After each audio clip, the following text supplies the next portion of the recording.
fundamental basics that if you start to shift it, everything else will shift in your life as well. Some people, by the way, have to have more than enough money to do what they want, when they want, where they want, with whomever they want, contribute the way they want. And if that's their must, they find a way. I know that sounds overly simplistic, but it's true. You know, somebody once said you can take all the money in the world out of the hands of everybody, out of all the wealthy people in the world who are really successful, give it to other people. It wouldn't take too long. Those people would have it back in their hands. It's not because they're manipulative. It's because they have a standard. Some are manipulative, don't get me wrong, but they've got a standard of what they're going to find a way to make happen. I'm just simply saying to you, take those 3 magic words and live them. Raise your standard. And if you really want to do it, then I'll tell you the most important secret. Have you ever done this? Have you ever told yourself you're raising your standard? Okay, I'm going to go make this happen. I'm going to go make this much money. I'm going to transform my kids. I'm going to create the ultimate relationship in my life. I'm going to transform my body, whatever it is.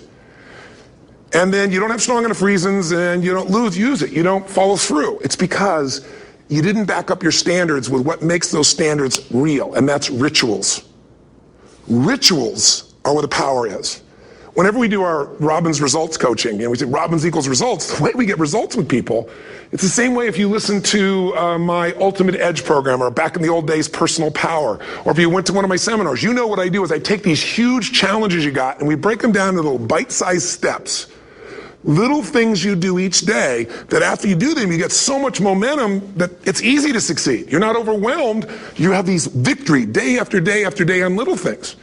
If you went through Ultimate Edge, I'm sure you learned about the hour of power, or the 15 minutes to be able to be fulfilled, or 30 minutes to thrive, where you literally just condition your body and emotion with a couple little rituals. So it doesn't matter what's going on in your world. You feel that strength, and it's not fake. It's not some pump up. It's coming from inside you, and it works. Rituals define us. See, all the results in your life are coming from your rituals. They start with a standard and then have rituals that follow it up. Like, for example, if you are where you want to be physically, you have very different rituals than if you're not where you want to be physically. If you're overweight, you and I both know you got a different ritual than if you're physically fit. Completely different. You get up in the morning, what's the first thing you do if you're fit? Your shoes are there, you roll over, doesn't matter how you feel, you put on your shoes, you lace them, you start walking, or whatever that ritual is. If you're overweight, you roll over and you have a very different ritual. You might roll over several times to turn the alarm clock off. You go in and get your mocha, smocha, whatever, special coffee. You stop by at Starbucks, or whatever the case may be. You have your nice sugar muffin. It's supposed to be really nice for you. Whatever you do, it's a different ritual. If you have a great, passionate relationship, you have very different rituals in how you come home than if you have a lousy relationship. When you come home and the first thing you do is you're tweeting somebody, or you're emailing, or flipping on the news, or you don't even come home. What are the rituals? Whenever I study people that are successful, what I look for is what's the standard they hold themselves to, and then what are all those little rituals that add up? Because think about it. Success and failure are not giant events. They don't just show up. You don't just suddenly become successful or suddenly have this cataclysmic event that makes you fail. It may look that way, but failure comes from all the little things. It's failure to make the call. It's failure to check the books. It's failure to say, I'm sorry. It's failure to push yourself to do things physically that you don't want to do. And all those little failures day after day come together until one day some cataclysmic event happens and you blame that. That event happened because you missed all the little stuff. Do you agree with me? And success, by the way, is not some overnight event. It's all these little things. Success is having a vision. Success is making it compelling. Success is really seeing it and feeling it every day with strong enough reasons. Success is feeling the sense that I'm here to grow and I'm here to give something to the world more than just myself. Success is caring about other people. Success is calling and saying, I love you in the middle of the day for no damn reason. Or sending a note. That'll change your relationship. Have a ritual of something funny, playful, or a surprise you do. How many relationships are dead today because they have no surprise rituals anymore? You need to have some rituals, some cool things you do that nobody else does that gives you a better life than anybody else has. All the little stuff. That's where success comes from.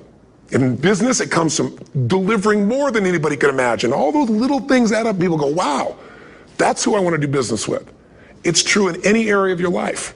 So if you look at somebody who's really successful and you think, wow, they're so amazing, they're such a genius, you got to dig underneath and you got to remember something. People are rewarded in public for what they've practiced for years in private. Myself and my business people say, how do you get up and speak? And you have no notes and you go for 3 days and nights and the room is like, everybody's wired and it's incredible. It's like a rock concert. How do you do that? How do you have that confidence? Well, it's not confidence, it's experience now. But I did so much behind the scenes and I still do to make things right. I mean, how many people would know that since the time I was 17 years old, before I walk out on stage, still do to this day, wouldn't need to do it, but I still do it, I never walk out there without being in an absolute peak state of mind. There are days my back is hurting, my throat was hurting, or I may have had a challenge, or my father passed away, and I've still got to deliver for these people because my standard is give my all every time. Every event has to be better. Talk to anybody who's been to our events for 5, 10 years, some of our trainers, and I'll say, I don't know how he does it. He always finds a way to make it better. That's not an ego thing. That's a standard in me. I have to find the way. And my ritual, though, is I prepare, I think, I gather new information, I figure out how to put something across better. What do people need? I spend time with our customers. I see what's going on. And before I get on stage each time, I have this little ritual to put myself in a state of mind. And I did it starting like 17 years old. I started doing it. I say, I now command my subconscious mind. And I say this out loud several times, this little phrase, set of phrases, as an incantation to kind of condition my mind and body. And I'd say, I now command my subconscious mind to direct me in helping as many people as possible today by giving me the strength and the emotion and the humor and the brevity, whatever it takes to show this person and help this person change their life now. And I started that with a person when I worked with people one-on-one, and I would do that for 45 minutes driving in my Volkswagen to go serve and coach somebody for the first time. Now I don't say that person, I say these people, and I can go out in a room of 10,000 people and deliver for 50 hours, and I do it every time I come back on stage. It's a ritual to go into peak state. Peak states don't just show up, they don't interrupt you. Great ideas don't interrupt you, you gotta pursue them. I talked to Michael Jordan, I'll never forget, at the peak of his career, and got to watch his final game, saw him backstage and spent some time with him, and it was a pretty exciting time. He was the greatest basketball player I think that ever lived and has ever lived. And I asked him, I said, what sets you apart, Michael? What is it? And is it God-given talent, ability, skill? What is it? And he said, Tony, he said, I can shoot you straight. It's not, me trying to act humble. He goes, I have a lot of talent, a lot of God-given talent, a lot of skill. I've worked really hard. But he said, really, it's my standards. He said, every day I demand more from myself than anybody else could humanly expect. I'm not competing with somebody else. I'm competing with what I'm capable of.